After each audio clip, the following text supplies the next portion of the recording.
there's a perception that it's the frum community that's spreading it, but it's not true because let's look in Toronto. In Toronto, there's been very few occurrences of it and no deaths and very few hospitalizations. So if we were the source of it, we should have had it much more rampant. Just because a couple of people tested positive, that's hardly an indication that we're the problem. One death in the Jewish community, in the frum community. Okay, that's Toronto, and they're painting us with a very broad brush because they hear what's going on the East Coast. Right. So, but the question is on the East Coast, sure, it was really, really bad. But how did that fit into the backdrop of the general population? Was the incidence of COVID infection higher in the frum community than it was in the general population? That would be difficult to argue. Yeah, I don't know. Now, I agree that the Jewish community in the United States is lax, but I would argue that the non-Jewish community is lax there as well. That's just the personalities of American people. Because there's no magical formula why it exploded in the United States more than it did in Canada. Oh, yeah, there is. What is it? Okay, so all these shtiblachs and shuls and the Purim and people forget the frum community. How about the non-frum community? How about the Goyish community? They don't go to shul every day. But they had the same incidence. I don't find that, I didn't see any statistics anywhere that the incidence of infection was higher amongst the frum than amongst the Goyim. I don't know if there are statistics, but I don't know, because there's a perception, and it's based on based on what we see. but the problem is we're familiar with how the Frum Yidden in the United States behave, but we're not familiar with how the Goyim behave because we're not socializing amongst them. So we have no idea what they're doing, but we know that they have parties, and we know that they have protests, and we know that the general population doesn't take it as seriously as they should. And that's why there's such an unusually high incidence of infection and death in the United States. The vast majority of the deaths were not Jewish, definitely not Orthodox. Yeah. So how do you explain that?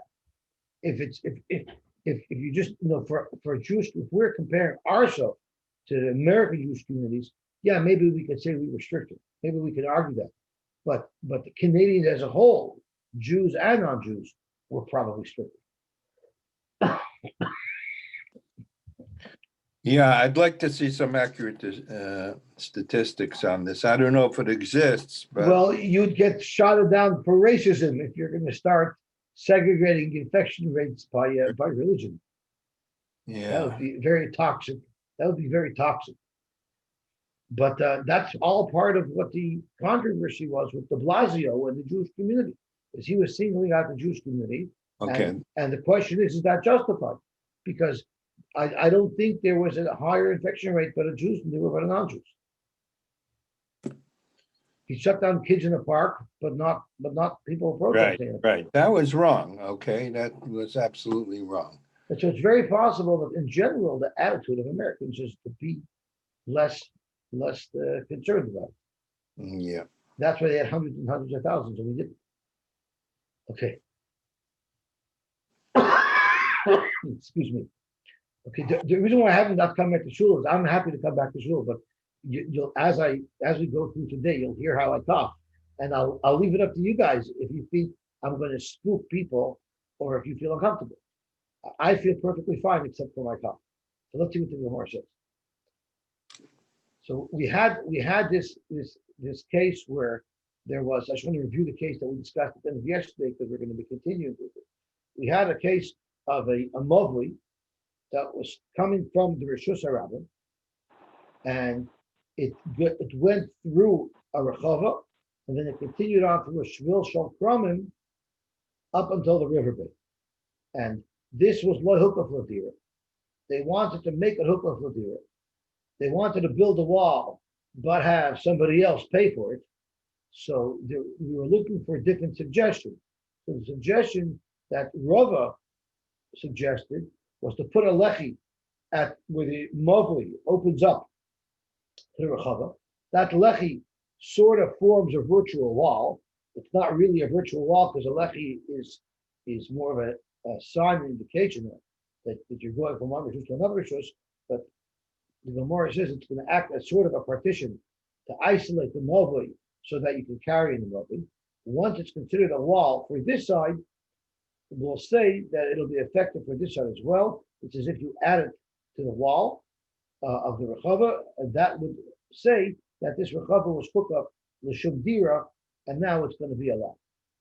Now, Abaye wanted to suggest putting a lechi over here, which would isolate this path that went from the rechava through the kromim, through the vineyards to the river, and that would do it. The reason why Rava didn't like that option is because he was concerned that being that this looks like it's open on both ends, because the seawall is below the level of the ground, we're afraid that people would think that you could solve a moving with foolish on both ends with a lechi, that you can. So therefore, Rava said it's probably not a good idea to put a lechi here, and you should not carry in this area. That was the machlokes that we had yesterday. So once you end up making a tikkun in this rechava, whether you put the lechi here according to Rava, over here according to Abaye, this now you're allowed to carry. The question now is, can you carry from here to here? Now let's think about this a second. According to Rava, when you put the lechi here, you're not allowed to carry here at all. So there's no question here. You're for sure not allowed to carry. The question really is, you're allowed to carry in this area here in the Movli between these two chatzeros, and you're allowed to carry in the rechava. The question now is, can you carry from the Movli to the rechava or vice versa? That's how our Gemara starts off today. Zok the head of the Gemara. Trying to get focused. Okay, here we go. Zok the Gemara invited. Hilchach Tiltula b'masa gufa shoy. You're allowed to carry in that Movli that extends from the rechava to the street. Tiltula b'rechava gufa shoy. You're also allowed to carry within the rechava itself, because now it's considered hukaf l'dira. The question is, min masa l'rechava l'masa, are you allowed to carry there? Why shouldn't you be able to carry? So the Gemara is going to get into it. Pligi ba Rav Achel v'Ravina chadasha v'chadsho. One mandama held it with the usher, and one held it with the mutter. So the Ikra did, based on the rules that we had, it's a Rishus HaYachid that opens up to Rishus HaYachid. There is no reason why it should be usher. So let's think about it. Normally, when two Rishus HaYachids open up to each other, and a typical example is two homes in a chutzner, or two chatzeros in the Movli. Why may you not carry in the Movli? Because you need an Eruvin chatzeros or a shituf in the wood. Because being that I'm not the only person who has the right to access the Movli, it's the people from the other chatzeros that also have the right to access that Movli. It makes it look like a quasi-public spot. So therefore, we make this Eruvin chatzeros to join us all together, and then I'm allowed to carry them.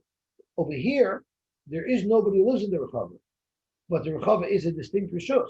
So the question is, would that cause a problem? So Dr. Amanda Shari, the Mandamar holds that you're allowed to carry from the rechava to the masa and vice versa, is the halakha diurin, because there's nobody who lives in the rechava. So there's no one to make an Eruvin chatzeros with. So there's no reason why they should ask her. We should be able to walk there.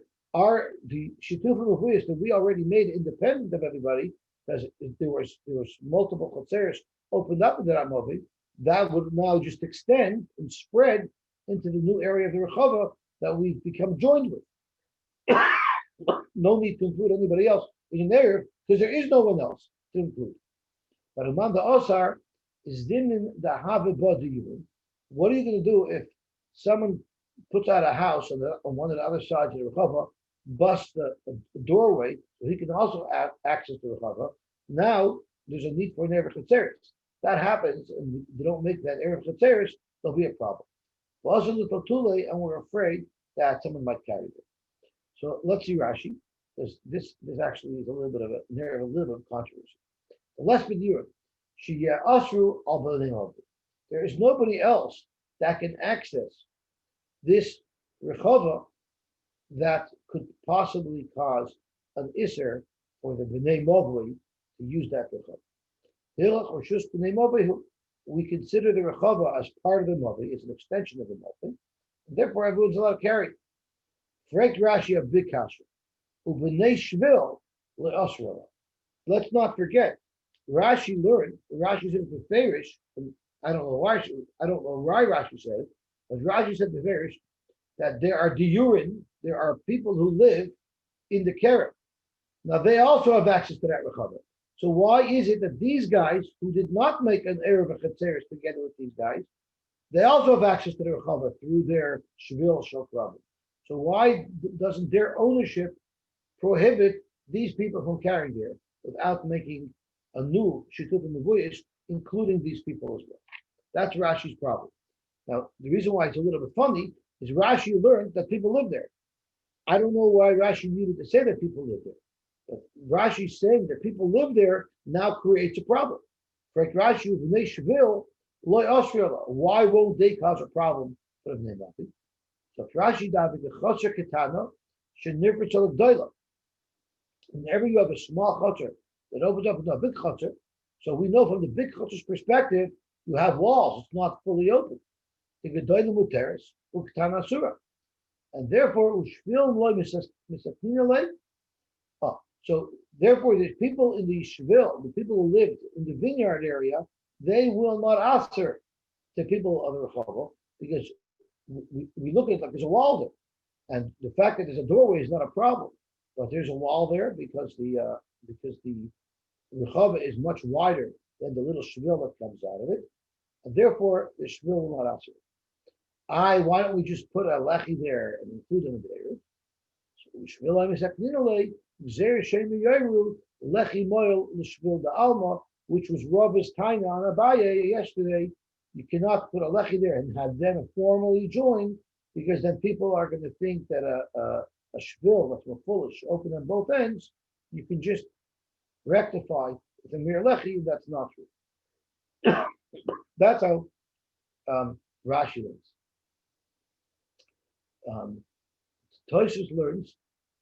Toshis learns actually, Mandashori da less bediurin, Shvil less bediurin. Toshis argued with Rashi. Toshis learns that the whole story, there were no one who lived there. And our picture that we have in the Arshkut, there's two houses on the property, on the vineyard, that's Rashi's people. Toshis also know nobody ever lived there. So there's no problem to us. Now, Umanda Osar is because we're afraid someone's going to live there, someone's going to move there. So Toshis gives a little bit more detail. Umanda Osar is in this video, and Shabbatim, She'etel Rechava, Yifchasu, Yifsechu, Libatev Rechava. If there's houses that are up against the wall of Rechava, they will make doorways so that they're also able to access that open space. And therefore, V'yasuru Herechava, Al B'nei Masa, they're going to make it usher for the people who live in that mobile area, because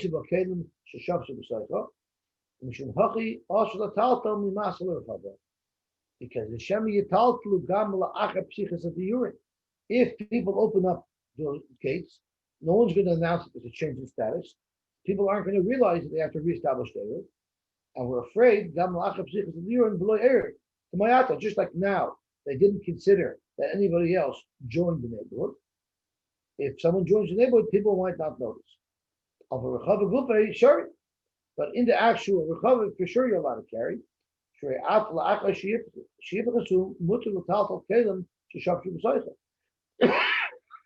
According to Rav Shimon, you're allowed to move things around in it regardless. So this is very interesting because in the normal city, let's say the city of Toronto is an area. Let's say they build more properties. For instance, there's an undeveloped piece of land that they build more houses there. So how do you deal with the Erev Chetzeres? How does the Erev deal with now including those people in the Erev who up until now didn't own here?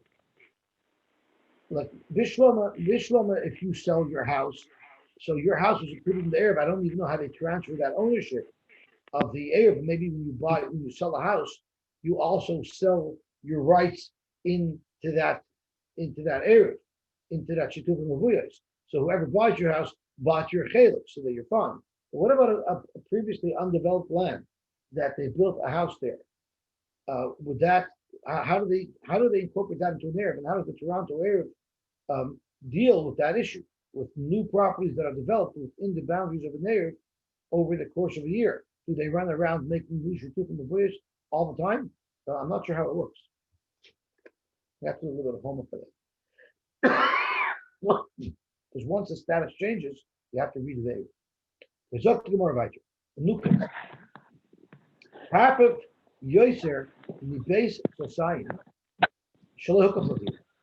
A classic case of a carpet that you're gonna have to fix if you make it into a deal. So what you're trying to do is it was originally not hookup deal, and now you wanted to transform it and make it hookup deal. So what did you want to do? I'm sorry, you didn't want to transform it to make it hookup deal. You wanted to make it smaller. If you make the space smaller, a carve of hookup deal that Yoshim base sign is a problem. But if it's base sign or a little bit less than base sign, it's not a problem. So you have this carpet, it's more than a base sign. You want to somehow make the area smaller so that now you'd still be allowed to carry. He wanted to make the space less. If you planted trees in it, that's not a mute. Why is that?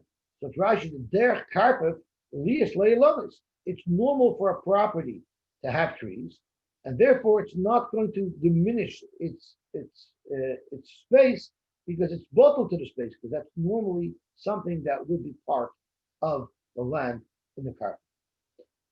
However, what if I built a platform in it that was Gavoya Asar, it was 10 Tfachim high, a Rachav Daled, and we know if you build such a platform in Rishus HaRabim, that platform is considered Rishus HaYachid. So it's clearly an independent area. So if you built that inside the carpet, Havamiyat, whatever the square footage of that platform that you built, you could subtract it from the sum total of the area that's there now.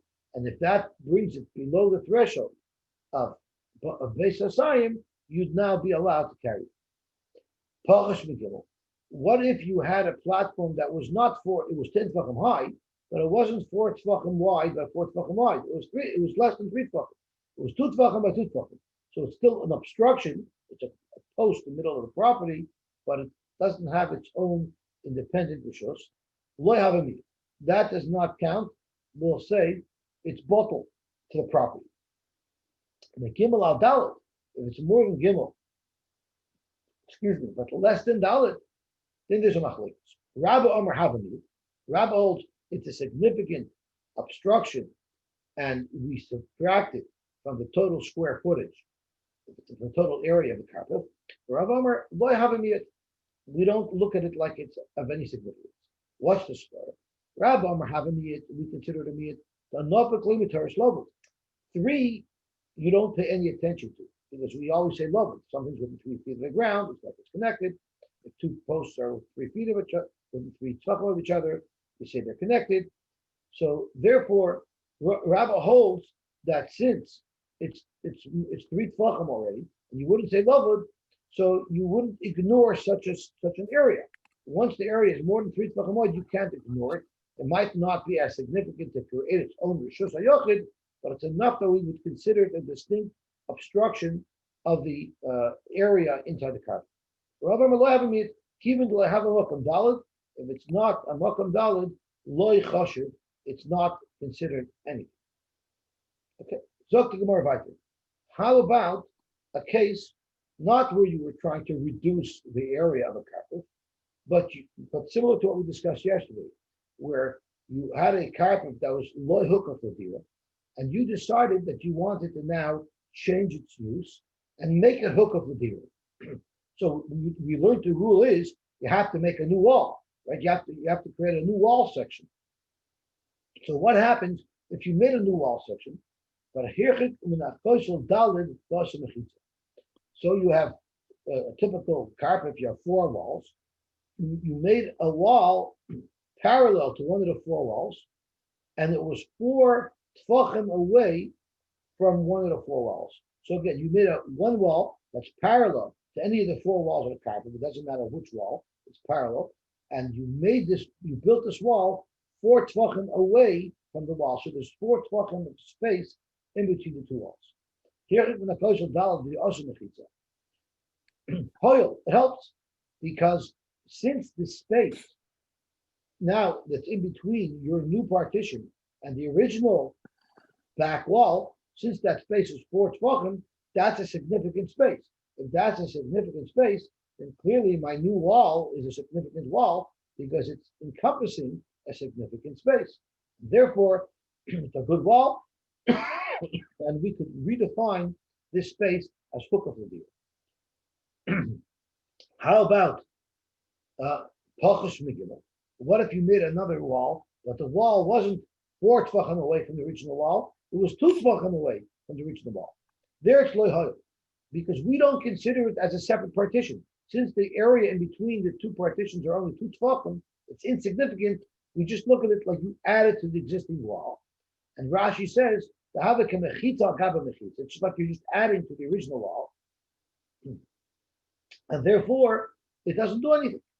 And we already learned that just adding to another wall, building up another wall, has no significance, and it will not be considered like you've rebuilt the wall, and now you've redefined this from local to hukaf. Megimel Valdal, what if it's between 3 and 4 tefachim? This goes back to the same shaila, similar shaila to what we had before. Rabbi Amar Hoyel, Rav Amar Einubah. Rabbi Amar Hoyel, don't nofik limitaris loved. Once it's more than 3 tefachim away from the original wall, it's no longer loved, meaning you'll say it's independent. Rav Amar Einubah, kivin lehavim makom dalid loichashuv. Since the wall is not 4 tefachim away from the original wall, and therefore the space in between the wall doesn't have any significance, therefore we consider it like it's the same wall. So we have 2 shilas that are sort of parallel. What's big enough of a space to be considered diminishing the space inside the carpet? And then there's the other shilah of when you're making a new wall because you want to redefine the space. As hukaf l'dira, how far away does the wall have to be from the original wall? But the shilas are sort of based on similar pivots, and it depends on anywhere between 3 and 4 tefachim, which right now we're saying is the zone where there's a machlokes in Rav and Rava. Is the area between 3 and 4 tefachim significant? It could be significant because love no longer applies to it, or maybe it's not significant because it's not a reshus b'fnei. That's really the shaila, and it has an impact both when we're coming to diminish the area of a carpet or when we're looking to make a new wall. Yeah, Yosy, quick question. Yes. Is this new wall, is it taking up additional square footage, so it's making its carpet smaller? Well, or everything takes up space, right? Right. A wall has to take up space, but that's not the function of the wall today. We're not using the wall. The shaila here is not using the wall to diminish the space. Because even after you put that second wall in, we're still way more than base hasan. So we're trying to change the status from hukaf shaloi l'dira to hukaf l'dira. Oh, so it's okay, got it. So there's two parallel shilas, although they're totally the same shaila as to whether or not an area between 3 and 4 is considered choshev.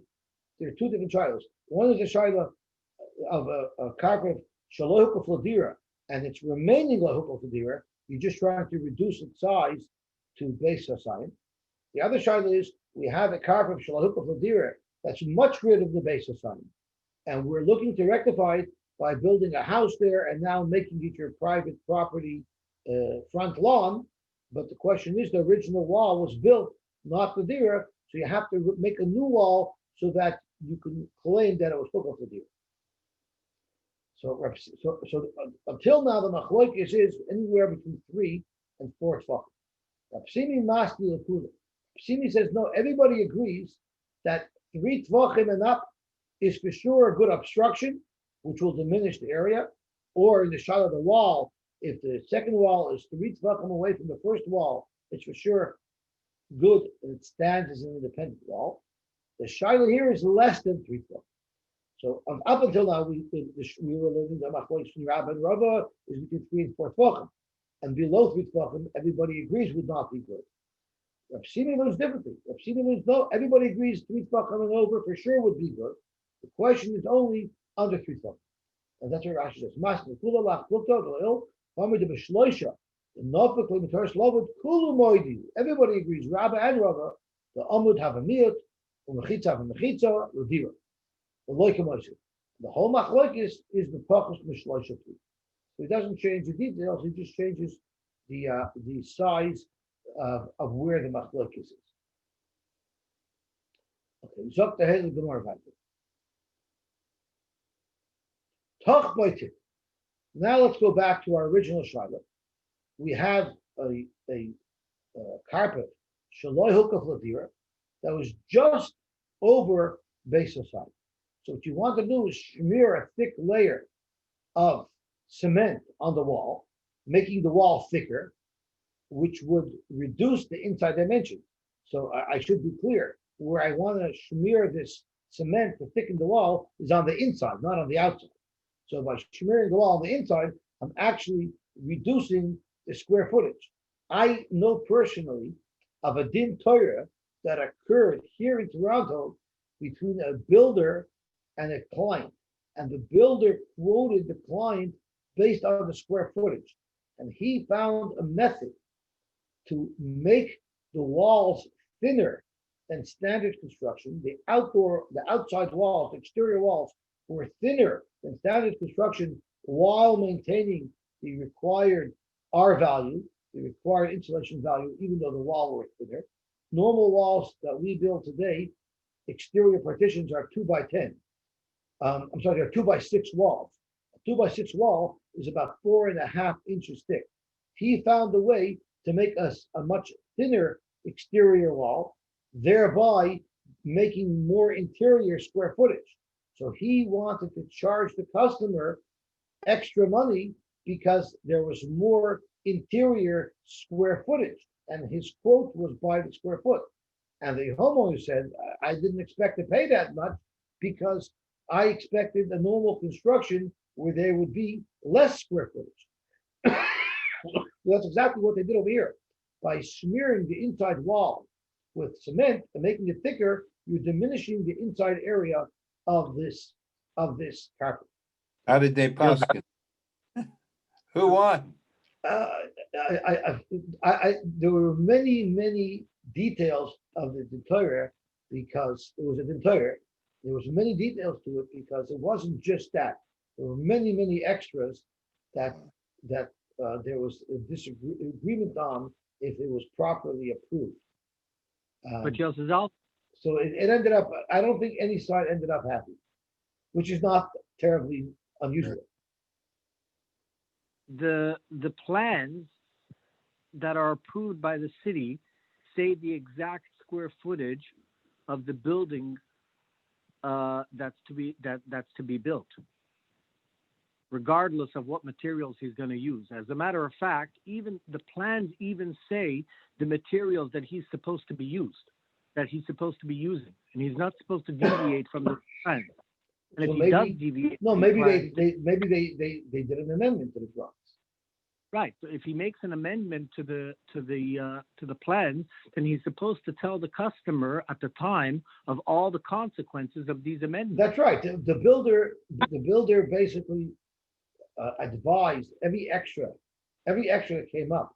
The builder advised the customer, but the builder didn't attach a cost to each extra and didn't get the customer to sign off on the additional cost of each extra. So it ended up that the builder ended up taking the big hit.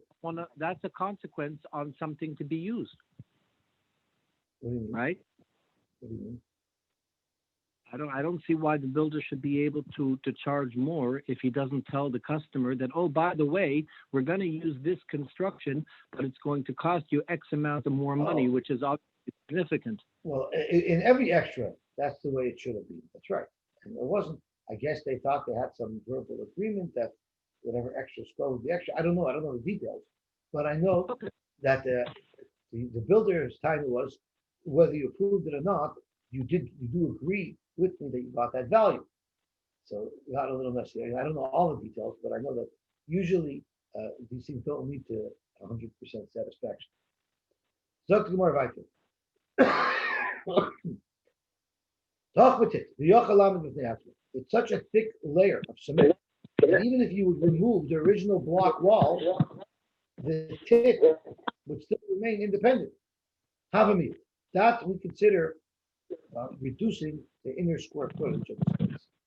Any yachal lamid atzma, if it was just a thin layer, it would just crumble if you pull the wall away. Then we have a machlokes. Rab Omar Havamid, it's still reducing the inner dimensions. Rab Omar Lavamid. Rab Omar Havamid, he is hashdomiyah koi. Even though it might fall apart if I took the wall away, but right now there is a wall, and I do have this extra layer on it, and my square footage inside is less. Rab Omar Lavamid, even though we say it's buckled to the wall, doesn't it? Now we have another shot. Here, what you have here is you have a big carpet. It's a big carpet, and at one end of this, let's say I'm going to envision a long rectangular property. At one end of the property, there's a big tail. A tail again is a hill, and it's a hill that has enough of a slope that we consider it slope a wall. So basically, I have a hill inside my carpet that is legally considered a wall. So just for us to envision it, there's a picture in the art scroll, but just to envision it, imagine you have a large rectangle, and parallel to the back wall, instead of having a wall at the back, you had a big hill at the back. That constituted the back wall of your carpet. And what you wanted to do is you wanted to change it from loy hook of ladira to hook of ladira. You built a house there, and now you want this area to be your front lawn. So you had to, but the problem is the original barriers of this carpet was loy hook of ladira. So you have to make a new barrier. So where did you make your barrier? Originally, the back wall of your property was this hill. You made a fence in front of the hill. You moved 4 tefachim away from the pre-existing wall, the wall of the hill, and you made a barrier. It works because it's no different than making a barrier in front of an existing barrier. What's the difference if the barrier is a block wall or fence? What's the difference if the back barrier was this hilltop? It doesn't matter. Either way, as long as my new wall that I built is 4 tefachim away from the old wall, everybody agrees that it has significance as its own wall, and now it's hookup for you. What about it was Palchus Megimel? What if it was within 3 tefachim of the existing hill? Oi al svasake. This here is a machloikis. Rashi says, he takes out the word al svas. Rashi says you just did it al hatel. Let's see if there's a Rashi over here. He doesn't say it in Parish, but Rashi does not gorish the word svas. Oy alatel. So you made a new fence on top of the hill.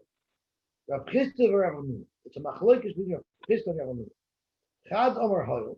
One man holds that this wall will be good. The Chad Amar Lo Yachol. And one man holds this hill would not help. Why would it not help? It would not help, Rashi says, because it's a mechitza al gaba mechitza. Because if I put a fence on top of the hill and I want that to be the new fence, well, that fence is not really adding anything because the hill is already a wall. So therefore it wouldn't work. So if one man holds it will help, the man holds that it won't help is because it's a fence al gabi a fence. The man holds it does help. Rashi tells us it's because over mechitza al gabi mechitza mahanya liya shekaf l'dir. So yesterday when we were discussing putting up a wall by the river edge, the Gemara knocked off that option because the Gemara said it's mechitza al gabi mechitza. But in our Gemara here, we see today that that's not a unanimous decision. There are people who hold that even the mechitza al gabi mechitza. So if I have a fence, if I have a carpet shalahukah fladira, and I just add to the wall, I add a couple of rows of blocks to this wall, and I make the fence higher, that would also be considered a good mechitza. So that we learned on yesterday as fact, we see now is the subject of a machlokes between Rav Chisda and Rav Nuna. Chad amar Yes. hoyel, v'chad amar lo hoyel.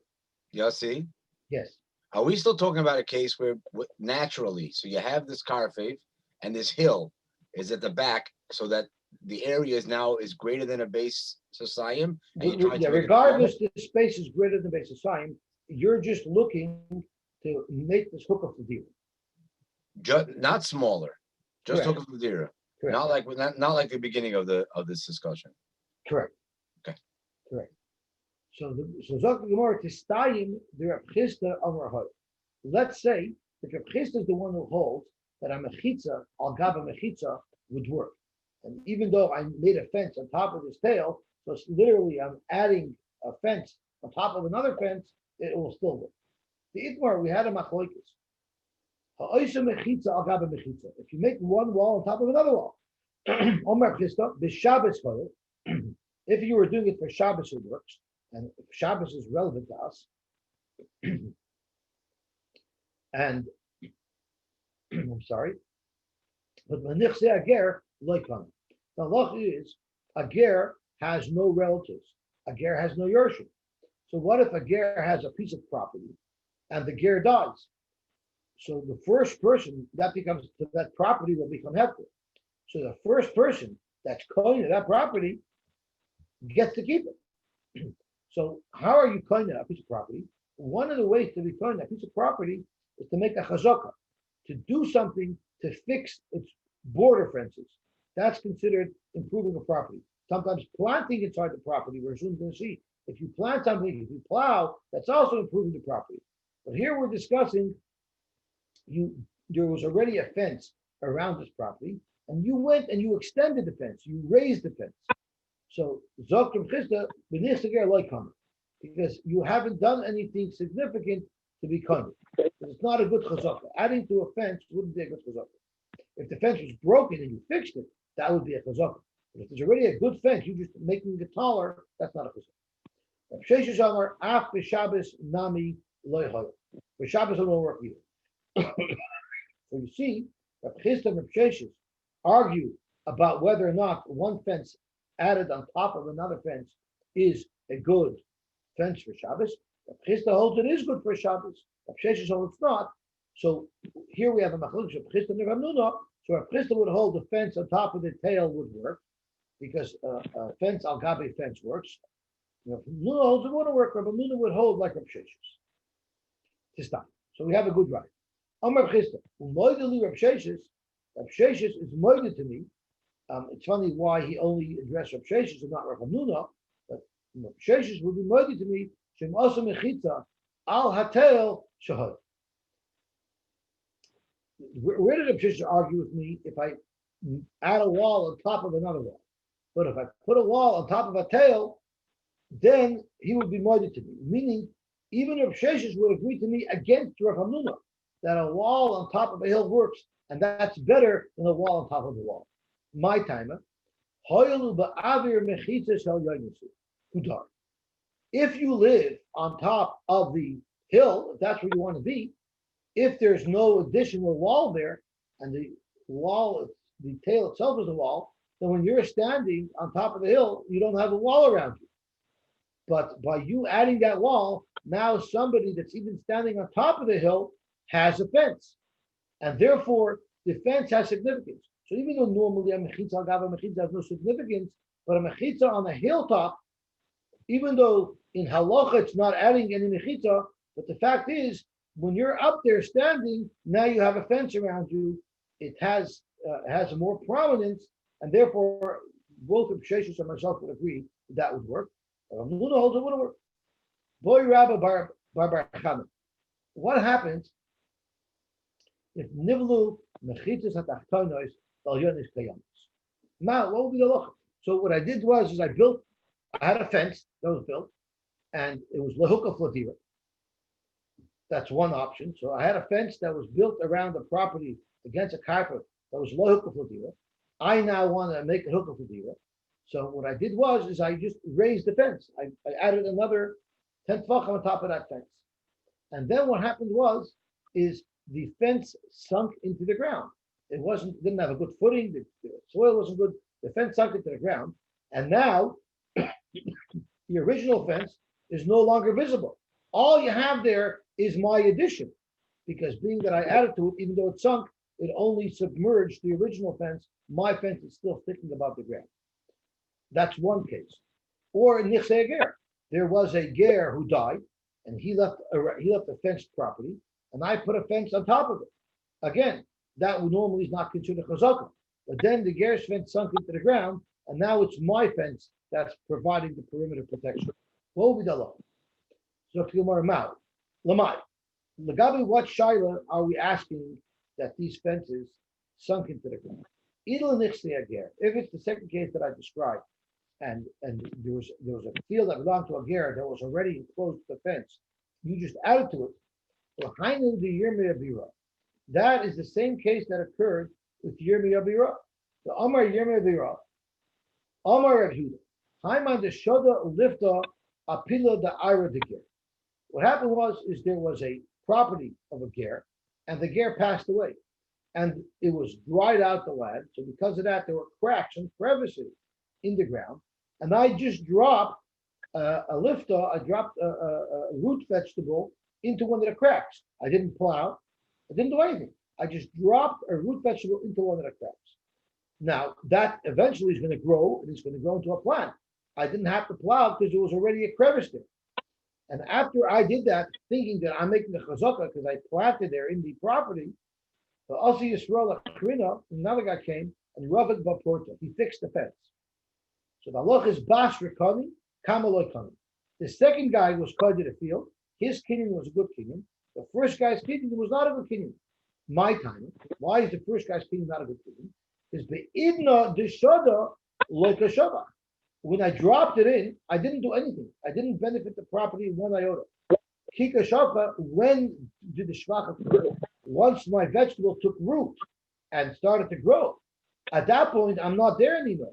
Kika shava mamela kamishak. Mamela kamishak. So therefore, the Gemara is concluding that by Nichsei Ger, if you built a fence on top of an existing fence, and then later on the fence sunk in, you're not going anything. Because when you did your action, you didn't do an action that benefited the property. The benefit of the property happened later, not even due to your action, it happened due to the fact that the fence sunk, and therefore it would not be a good result. So now let's clear Liyun Shabbos. Liyun Shabbos, what about Liyun Shabbos? So again, there was a carpet that was local for deer. You decided to now make that into the front yard of your house, and you needed to make a new wall around it, so you hook up a deer. So you built a wall on top of another wall, and then the wall sunk in. So now my mechitza is prominent. So the gabi that have a mechitza nasa b'Shabbos, which we learned about already. It's like a wall that became built on Shabbos, because your wall had no significance, and it only became significant as a wall on Shabbos. The wall sunk in. The Tanya, kol mechitza nasa b'Shabbos. So therefore, since we know that a mechitza that happens on Shabbos, no matter how it happens, it has a status of a wall. Therefore, you would be allowed to carry now in that carpet once that happens. Correct the Gemara. Lav itmur Allah. Did we not learn a comment on this price that Amar Rab Nachman lo yishonu al lizrak al talkal also? That is considered a wall is only the chumrah. Meaning, if you threw something from a Shusarabim into this property, we consider it walled, we consider it Shusar Yochid, and you chayv achatos. But nobody would consider it a walled area that you're allowed to carry in it. So, how could you suggest that this would work to be a new wall around the carpet, which would be also there? That's the kula.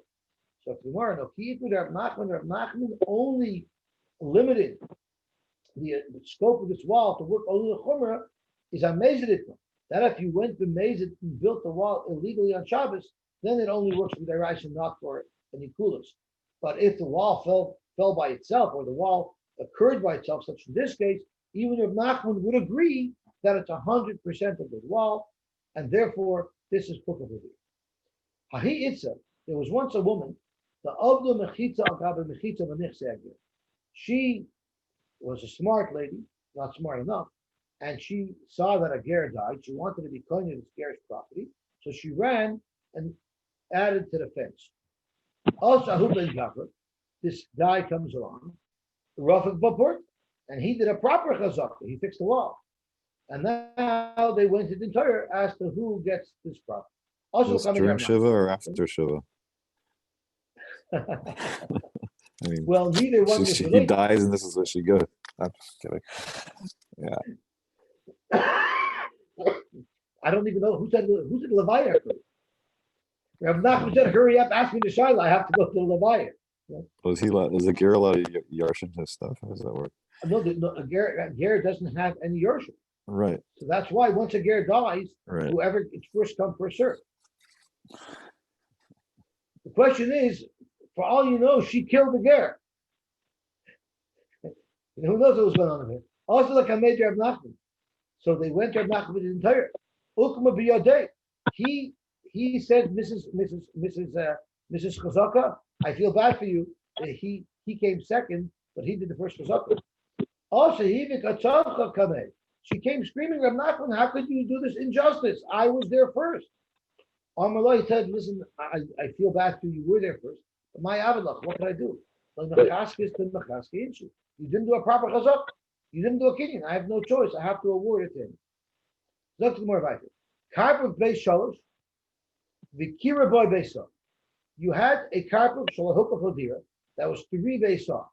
So way over the threshold of what would make it usher to carry it. But for 1 base saw, you actually built a gazebo. When I say gazebo, I mean it's a flat roof that's held up by posts. So it's a fence with no sides, but it's a flat roof. So the question is, does that minimize that area with the flat roof? Does that minimize the space of the carpet? If it takes away 1 base saw, which was the size of my gazebo, then I'm left with 2 saw. If I'm left with 2 saw, then I'm allowed to carry there again. So Rav Omar Aver Kirui of Miyasra, that space that's underneath your gazebo, underneath your covering, that's bottled to the rest of the space. We say there's still 3 base saw here. It's still also to carry it.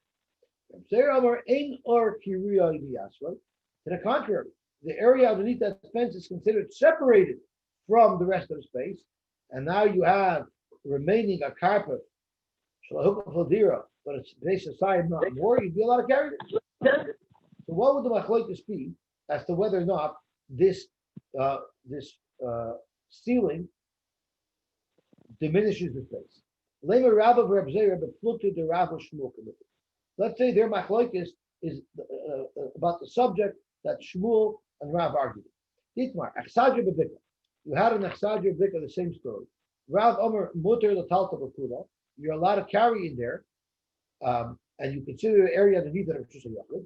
Shmuel Omer Ein L'Talta L'Badal Ramas. We treat it like a regular Rishus HaRabim, and you're only allowed to carry up to 4 hours. Rav Omer Mutter L'Talta B'Kula, because I'm reading Pete Tikri Yored V'Soisim. You say on all 4 sides of this Achsadra, you look at it like the wall comes down. The ceiling comes down to the floor, it creates a wall. So it's a walled area, it's Rishus HaYachid, therefore you're allowed to carry. Because he disagrees with that whole concept, and therefore you wouldn't be allowed to carry there. It's still considered Rishus HaYachid. Zok to Gemara. This machlokes that you have, everybody agrees that if the roof of this area is flat, everybody agrees that you do say Pi Tikrit Yored V'Soisim. Everybody would be moida that it's a Rishus HaYachid. The place where there's an argument is the of the Kirzila. It's like all of our backyard minyanim have these tents with no sides, but the roof is sloped. The roof is not flat. And the question is, do you say Pi Tikrit Yored V'Soisim on a sloped roof? That's the whole shayla. But on a flat roof, everybody agrees that you would say Pi Tikrit Yored V'Soisim. I would agree to you. So Rab Zera, who on Amar Aleph Reb Zera and Amar Aleph said that Ein Aver Yasser, meaning Reb Zera holds that this covered area creates a Rishus HaYochid underneath it. I will agree to you that it would be a problem in the following case. The carpet shenifrach b'milui l'chotzer she'aser. A carpet that was opened up to a chotzer. So if we look at the Arshwell's picture, it's like a small chotzer that opens up into a big chotzer. So you have a carpet. This is your big carpet that Yosy base of sign, and it opens up into a chotzer. So in this chotzer you're allowed to carry. In the carpet you're not allowed to carry. So the question is how each of these two areas impact the other area near it. So Zok Reb Zera, Umaydina, I agree with you. The carpet shenivers b'miloy l'chotzer she'aser. There it will be usher to carry them. There will be usher in my time. Hoyel va'aver chotzer miyasra. There we for sure say that the aver chotzer miyasra. So what was the case? You had a carpet that was exactly based aside.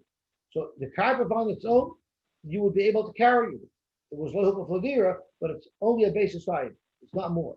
But now that we open it up into the chotzer, if you add the area of the chotzer to the carpet, now this entire area is Yosy base aside. So the fact that we're now combined with this area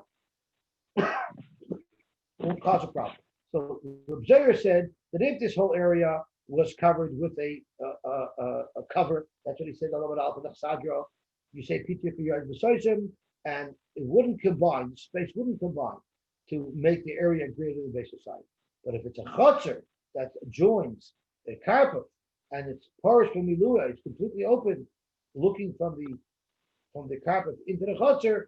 There, the area of the chotzer will add to the area of the carpet, and it'll make it Yosy base of sign, and it'll be usher to carry it. My timer, because the aver of the chotzer is going to end up making it bigger. It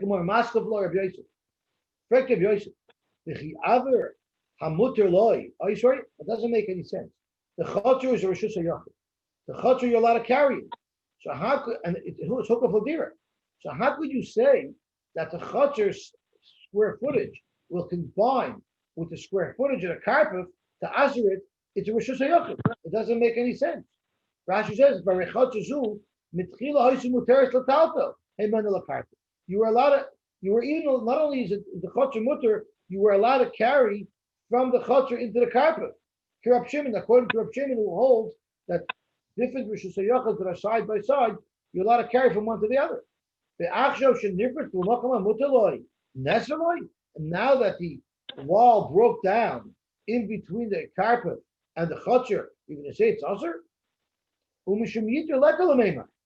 you can't say that the area of the chotzer combines with the area of the carpet to make it exceed 2 Beisah, because the whole chotzer mukefes l'dirham. The area inside the chotzer is not area that can add to the carpet, because that area was made l'dirah. So how could you explain why, if a carpet opens up into a chotzer, that it should answer it? It makes no sense. Zok the Gemara. Amalei Abaye, Kaman Reb Shimon. It's going according to Reb Shimon, and therefore it's Kaman Reb Shimon. Your kasha, my Rebbe Reb Yosy, who's asking a kasha, stating that the chotzer is going to be mutter, and therefore it shouldn't answer the carpet. Well, that's going according to Reb Shimon, who actually allows you to walk from the chotzer to the carpet and carry things. Because Reb Shimon held that anything that's the raisa, any rishus that's with the raisa rishus hayachid, you're allowed to carry from one rishus hayachid to another rishus hayachid without an error, and that's why it's mutallah. Zok Abaye l'Reb Shimon nami ha'ika aver makom mechitzos. The reason why we're saying that when the wall falls down in between the carpet and the chotzer, the reason why the carpet now becomes usher and we've exceeded the shear of Beisah is because the actual footprint of the original wall, that actual footprint adds to the area now. So you can see here, they show a dotted line. This was once a wall.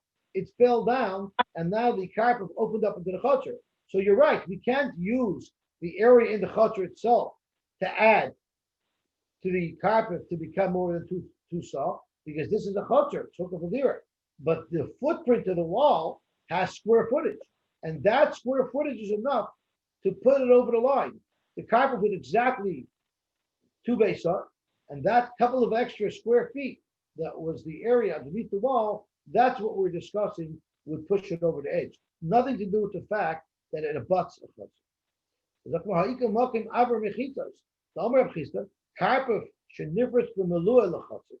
A carpet that opened up into a chutzner, and bimeluya means that there's no walls at all. Like in this picture, nifritz bimeluya. If I'm looking in this direction from the carpet towards the chutzner, there's no walls that block the fourth side. It's wide open. If I'm looking from the chutzner into the carpet, I do have 2 walls, so it doesn't look broken wide open. But from this perspective, it's broken wide open. So a carpet that was nifritz b'miluya l'chutzner, the loch is chutzner muteris. It's mutter to carry in the chutzner because the chutzner still has that fourth partition. The carpet also, and the carpet is going to be also chutzner my time. Why are you allowed to carry in the chutzner? The isle gifufe, because it has on the right and on the left of the opening, there's still the wall of the chutzner where the chutzner is larger than the carpet. Why didn't Reb Chisda express another case where the carpet was bigger than the chutzner, and then say the chutzner would be also to carry and the carpet will be mutter? Reb Chisda only expressed this case where the chutzner will be mutter and the carpet will be usher because the chutzner was wider than the carpet. Why didn't Reb Chisda offer an alternative case where the carpet was bigger and the chutzner was smaller, and there you'd be allowed to carry the carpet but not on the chutzner? Zok the Gemara, Elam Mishum Damrinon, Ze Aver Mechitus Miyasroi, Veze Ein Aver Mechitus Miyasroi. The answer is because according to Reb Shimon, either way it would not be usher. Either way the chutzner would not be usher no matter what. And the whole question here is if the area of the footprint of the wall, if that will combine with the carpet. And therefore only the carpet will become usher, because only the carpet becomes usher with that extra square footage because it now crosses the threshold of base sign. But the chutzner would never be usher at all. Zok the Gemara, who busted up? There was an orchard to have a samach legudo da padma. What happened was a person had a big orchard that was loy hukah fladir. It was a carpet shaloka fladir, and it had an orchard in it, and he built 3.5 walls around it, and part of the 4th wall was left open. Then he decided he's building a palace for himself. He's building a mansion. So he figured, why should I complete the wall? I'll use one of the exterior walls of my mansion will form the 4th wall. So kum techois, it's now hukah fladira, because the 4th wall, since I built my house as part of the 4th wall, that 4th wall was hukah fladira. So now I'm allowed to carry in that entire orchard because it's hukah fladira due to that construction of my home. And what happened was nafal ashisa bar yasadapat, the wall of my home that was also the wall of the orchard that broke down. So now there is no more wall left here that was hukah fladira. The only walls that are remaining are the 3 other walls that were originally constructed not fladira. So the question is, now this is not hukah fladira, and therefore are we allowed to carry it there? So Sover Avibul Meimar, what's the big deal? That wall broke, but that's not the only wall in the house. There's other walls, interior walls in the house. So let's say the 4th wall now is not the outer wall of the house that was supposed to be part of the partition. Thank you. It's one of the inner walls. So the picture is over here. Here you have your big mansion that was the 4th wall. Imagine if this outer wall breaks, there's other walls inside that mansion, right? And especially there's the wall facing the street. So instead of now this wall being the wall, let's transfer the responsibility of being this 4th wall to one of the other walls in the house. Zok to Gemara, you can't say that. The reason why you can't say that is Amalei Rapapi, Mishum da Asim Muloi, since you come from Muloi, you come from a family that was cut off, meaning you come from the grandchildren of Eli Kohen, who were cut off. Therefore, Amrisa Milamol Yasa, you're saying cut off words. You're not saying good things. Rashi says, "Nukotoyim mi beis Eli, the Abaye Avua de Rabibi, Abaye, who was the father of Rabibi, who made this psak, mi beis Eli also. Abaye was an angel of Eli. They were cut off. So you're saying a bad smart. Those are mechitzas that are made for the inside. They were not made for the outside, and therefore you are no longer allowed to carry in this orchard unless you rebuild that fourth wall of the mansion. So let's stop here. Shkoyach. Yes. Let's look around everyone. Shkoyach. Thank you very much.